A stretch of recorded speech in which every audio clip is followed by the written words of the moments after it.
Merhabalar arkadaşlar, kanalıma hoş geldiniz. Hayatta hepimizin katlanamadığı ve çoğu zaman insanın enerjisini emen insanlar mevcut. Bu durum arkadaşlık ilişkilerini de maalesef zora sokuyor. Zaten hayatın içerisinde ciddi manada problemler varken üstüne bir de böyle durumların olması arkadaşlarımızla ciddi ilişkiler kurmamıza mani oluyor. Birazdan konuşacağımız 6 insan tipi eğer etrafınızda varsa bu tür insanlardan uzak durmaya çalışın ya da aranıza mesafe koyun.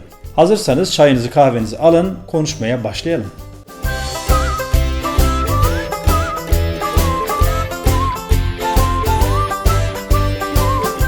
Uzak durmanız gereken ilk insan tipi olumsuz eleştirenler.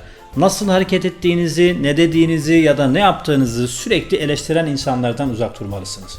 Yaptığınız tüm davranışları bu tür insanlar eleştirirler. Kendilerinin yapamadığı şeyleri eğer sizde görüyorlarsa sizi de bu konuda engellemeye çalışırlar ve bunu size yaptırmamaya çalışırlar. Bu tür insanlar ne yaparlarsa yapsınlar hayatından asla zevk almıyorlar. Zevk almadıkları gibi de bu sıkıcı hayatların içerisine sizi de çekebilirler. Yaptığınız tüm davranışları eleştiren insanlardan bahsediyoruz. Bu tür insanlar ne yaparsanız yapın sürekli sizi eleştirirler.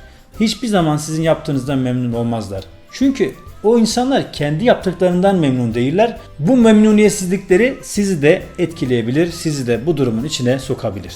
Bu tür insanlar sizi eleştirirken sizin öz saygınıza, sizin özgüveninize ciddi manada zarar verirler. Yani onlar eleştirirken sizin üzülmeniz ya da üzülmemeniz onlar için önemli değil. Önemli olan kendi mutlulukları. Bu tür insanlardan uzak durursanız siz daha keyifli bir hayat yaşarsınız. Olumsuz eleştiren insanların yanında bir hedeflerinizden bahsettiğinizde o hedeflerinizin önünü kesmek için elinden geleni yaparlar. Yani sen bunu yapamazsın, edemezsin, sana göre değil diye sürekli eleştirirler. Neden? Çünkü kendi yapamadığı şeyi sizde görürse mutsuz olacak. Mutsuz olmamak için de ne yapacak? Sizi bu konuda engelleyecektir. Eleştiren insanlar genellikle acımasızdır. Sizin incinip incinmemeniz onlar için önemli değildir. Elbette hayatımızda bizi eleştiren insanlar olacak ama burada şunu kastediyoruz. Sürekli bizi eleştiren, yaptığımız iyi kötü demeden sürekli bize muhalefet eden insanlardan bahsediyoruz. Bu insan tipi kendi ailenizde de olabilir, arkadaş çevrenizde olabilir, iş hayatınızda olabilir. Varsa ya uzak duracaksınız ya da aranıza mesafe koyacaksınız. İkinci uzak durmanız gereken insan tipi sizi yönetmeye çalışan negatif insanlar. Biz buna manipülatörler diyoruz. Yani sizi bir kukla gibi yönlendirmeye çalışan insanlar. Bu tür insanları tespit etmek gerçekten zor. Çünkü bu insan tipi gerçekten yaptığı davranışlarda profesyonel davranıyor.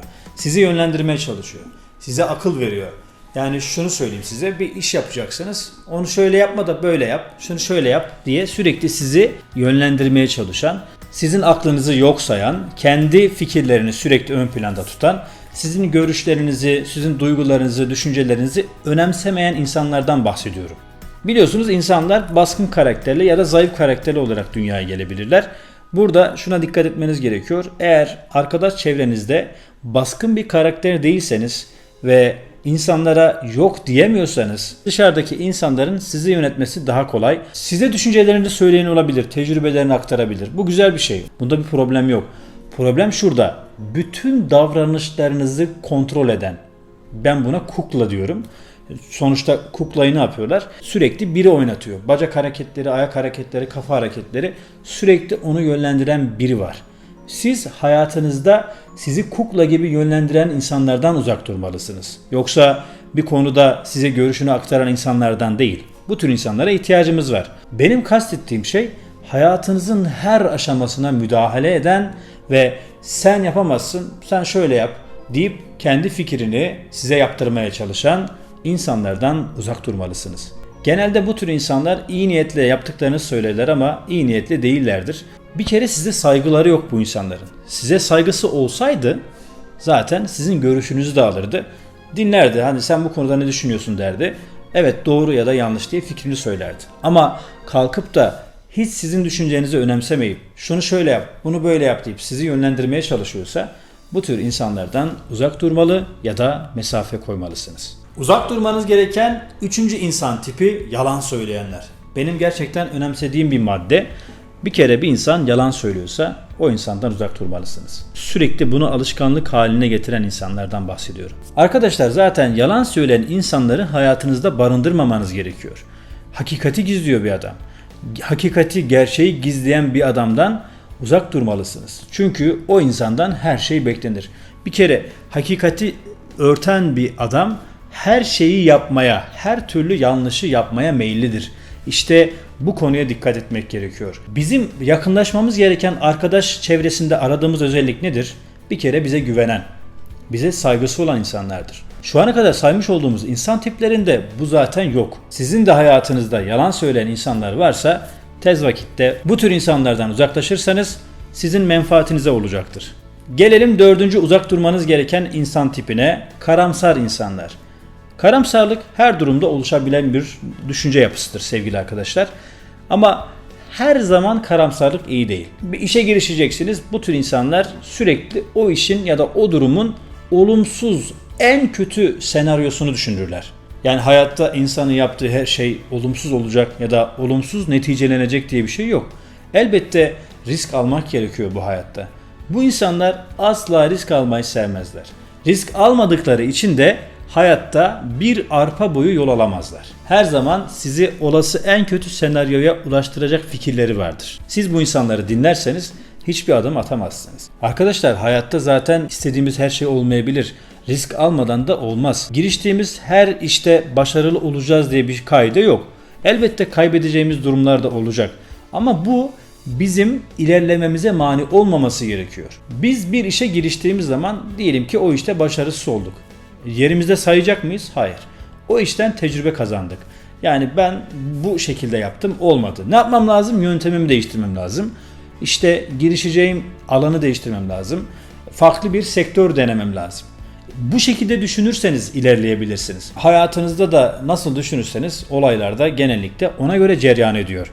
Bu tür insanlar kötü düşündükleri için başlarına da genelde o şey geliyor. Hani aklıma gelen başıma geldi diyebiliyor. Beşinci uzak durmanız gereken insan tipi cimri insanlar.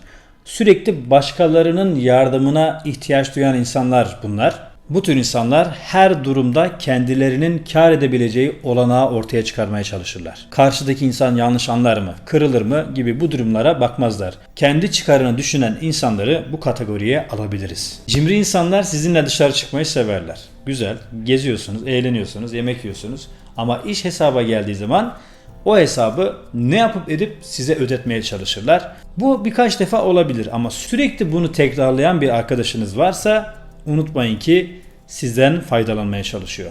Elbette ikram ettiğiniz, ısmarladığınız dönemler olacak ama burada kastettiğimiz şey şu arkadaşlar. Her zaman çıkarını gözeten, sürekli sizden bir şey koparmaya çalışan insanlar hayatınızda varsa benden size tavsiye, bu tür insanlardan mutlaka ve mutlaka uzak durun. Altıncı ve son olarak uzak durmanız gereken insan tipi dedikoducu insanlar. Başkalarıyla ilgili sizin yanınızda konuşan insanlara dikkat edin. Unutmayın ki sürekli sizin yanınızda başkalarından bahsediyorsa ve o başkası sizin de tanıdığınız biri ise unutmayın ki aynı şekilde başkalarının yanında da sizinle ilgili konuşuyor demektir. Bir kere bu tür insanlar sürekli dedikodu yaptıkları için, başkalarının ne yapıp ettikleriyle alakadar olup bunu size aktardıkları için bir kere güvensizlik barındırırlar. Eğer sizin yanınızda başkasından bahsediyorsa unutmayın ki onların yanında da sizden bahsediyordur. Dedikoducu ve sürekli başkalarıyla ilgili konuşan insanlar hayatınızda varsa ve siz bunlarla arkadaşlık kurmaya devam ediyorsanız bir şey olmaz, dedikodusu onu ilgilendirir diyebilirsiniz. Tamam, eyvallah. Ama başkaları, dışarıdaki diğer insanlar sizi sürekli o insanın yanında gördükleri zaman o insanların size bakış açıları da maalesef değişecektir. Şu ana kadar saymış olduğumuz insan tipleri bize saygısı olmayan, bize güvenmeyen ve çıkar üzerine arkadaşlık ilişkileri kuran insanlardan bahsettik. Bu tür insanlardan uzak durursanız, bu tür insanları hayatınızdan çıkarırsanız mutlu ve mesut bir hayat yaşarsınız. Bu tür insanlar hayatınızda olup mutsuz olacağınıza arkadaşınız olmasın daha iyi. Başkalarının fikirlerini önemseyin, onları dinleyin ama sizi yönetmelerine, sizi sürekli bir kukla gibi yönlendirmelerine müsaade etmeyin. Çünkü el atına binen çabuk iner. Başka bir çalışmada görüşmek dileğiyle kanalımıza abone olmayı, bu videoyu beğenmeyi ve yorum kısmından düşüncelerinizi bizlerle paylaşmayı unutmayın. Kalın sağlıcakla.